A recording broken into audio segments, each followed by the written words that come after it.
Good morning. Hi, boys and girls. Ellie and Ollie Eel, A Tale of a Fantastic Voyage. Who's out there? Who's going to join us for this story today? Sam and Henry? Hi, Samantha and Benny. Hi, Zara and Oliver. Hi, Iris. Hi, Hannah and Noah. Hey, Kayla and class. Hi, Matea and Madeline. Hey, Zachary, Aria, and Colin. Hi, Ben and Lillian.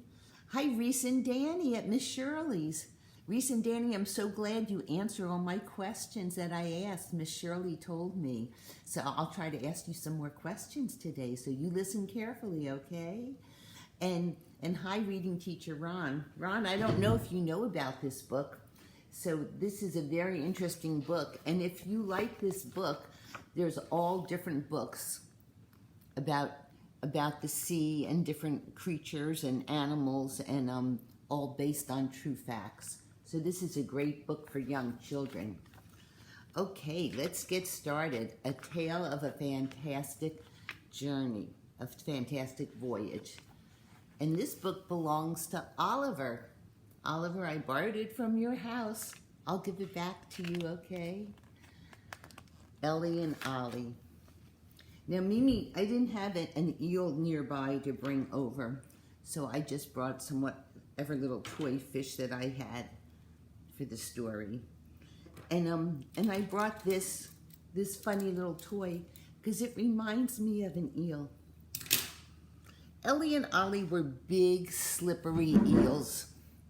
They were long, skinny fish covered with tiny scales. Their skin felt as smooth as velvet because the scales were so small. I didn't know that. Why did their skin feel so smooth?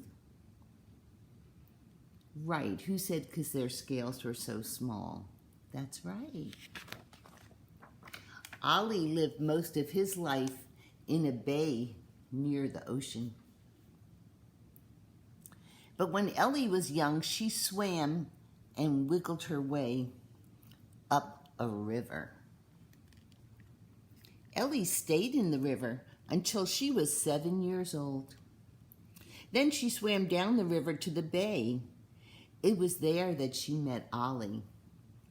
And Mimi lives on the bay. I live at the Bay House. I live by the Chesapeake Bay. You think that's where this is taking place? It could be. Hello. How are you today? Ellie asked. I'm hungry, Ollie replied. But I know when there are good things to eat. I know where there are good things to eat, at Tate's Landing. Tate's Landing was a seafood store beside the bay. Oh, you really shouldn't go there, piped up other eels in the bay. You might get caught in one of Mark Tate's eel pots. Now, Mimi didn't have my pot handy, so I just brought this to show you. But the pot that Pop-Pop and I have is out back, and sometimes we catch crabs in the crab pot. But it was kind of heavy, so I didn't carry it in. Ollie didn't want to listen to them. Come on, Ellie, let's swim over to Tate's Landing tonight. We can find some tasty scraps of fish and crabs there. So he thought he'd find some bits of fish and some bits of crab meat, some crabs that might be still there. What do you think? Should they go over? What do you think, Danny? What do you think, Reese? Should they go? Let's find out. That night, when eels like to feed, Ollie swam closer and closer to Tate's Landing. Ellie thought it was not a good thing to do, but she followed behind him and didn't say a word. Oh, I'm getting nervous. Why is Mimi getting nervous? Whisper to someone next to you. What am I thinking? Right, I'm scared he might get caught. Uh-oh. With his slippery skin, Ollie swam and slipped easily along the bottom, and his sense of smell was the very best.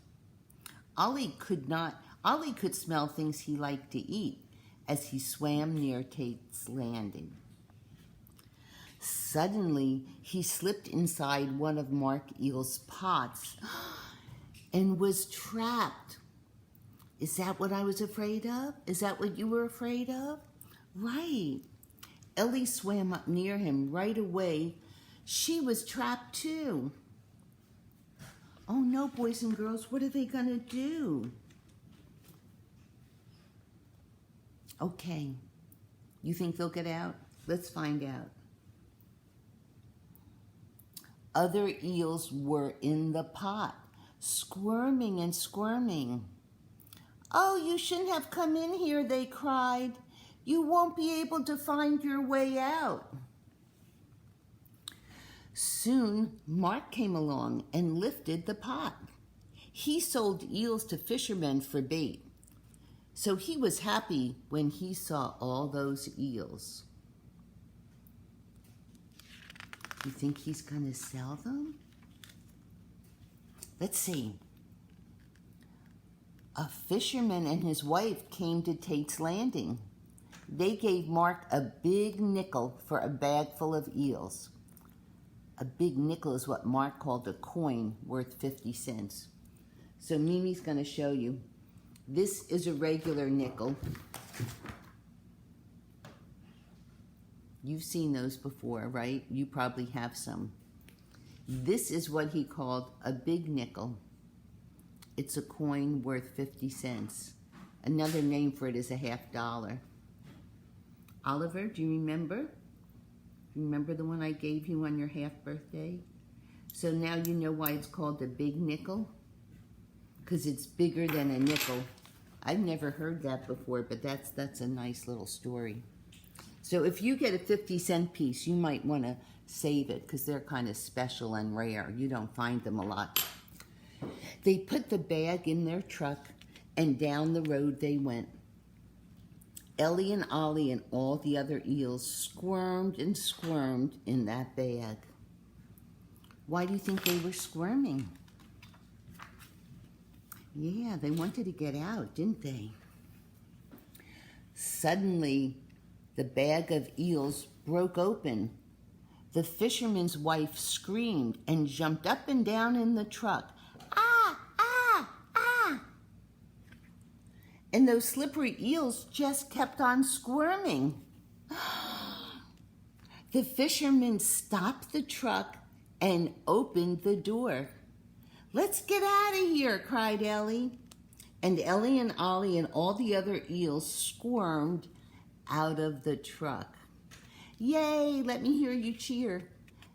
Was that a nice surprise? Wow, that was awesome. The eels wiggled their way into the water near the road. They quickly swam until they were back in the bay, but far away from Tate's landing. How do you think they're feeling? Terrific. Now it wasn't long after their escape that a strange change came over Ellie and Ollie. They changed color, and their eyes became enlarged. I feel a strong urge to swim far away, Ollie said. I do too, Ellie replied. What's going on? Something inside the eels was telling them that a special time had come. It was time for them to swim to the Sargasso Sea, many miles away in the ocean. Ellie and Ollie began that long swim with many other grown-up eels. They swam and swam and swam until they came to the Sargasso Sea. And here it is on the map. It shows you where it is. It's down past south of America, down below Florida. What do you think's going to happen? Let's find out. The eels dived deep down in the water. Both Ellie and Ollie were very tired. I'm worn out, Ellie said. But I must release my eggs. She then released millions of eggs into the water. Ollie fertilized them so that they would hatch. Ellie's and Ollie's important work was done. Their life cycle was over. They're going to be parents, aren't they? She laid eggs. Tiny eels soon hatched from the eggs. They didn't look anything like Ellie and Ollie. They looked like little leaves and were clear as glass. You see those? The baby eels began a year-long voyage to America. They knew that they should go there just as Ellie and Ollie had done when they were little. It's just something that they do. The baby eels drifted with the Gulf Stream. As they came near the coast of America, they changed and began to look like, that's right, eels. The young eels, or elvers, returned to the bays and rivers where their parents had lived. So you think some are going to come up here by the Chesapeake Bay? Yeah, that's where Mimi and Pop-Up live. And that's probably the bay that they were in.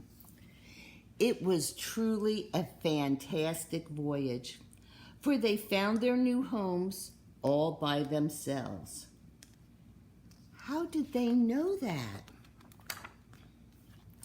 The answer is as slippery as an eel, for no human really knows for sure. How did they know what to do? Whisper to someone next to you, what do you think? Right, it's just innate. It's inside of them for them to know what to do. So that was the story of Ellie and Ollie Eel. And Mimi had brought some things to show you that I found down by the water. These were from down by the bay. And if you go down by the water, you can collect some beautiful seashells or some driftwood. It's fun to have at the house and decorate with. Or maybe you can make something out of them. Oliver loves to make things out of crafts. Don't you love to make crafts, Oliver? Mimi does too. So think, what could you make if you were to go collect some things down by the shore? So think about that and draw me a picture or make me something out of the things that you find down by the water. I can't wait to see what you come up with. I know you have great ideas. Okay, Miss Shirley, thanks for having the girls watch again. All right, everybody, have a great day. Love you. Love Mimi. Bye.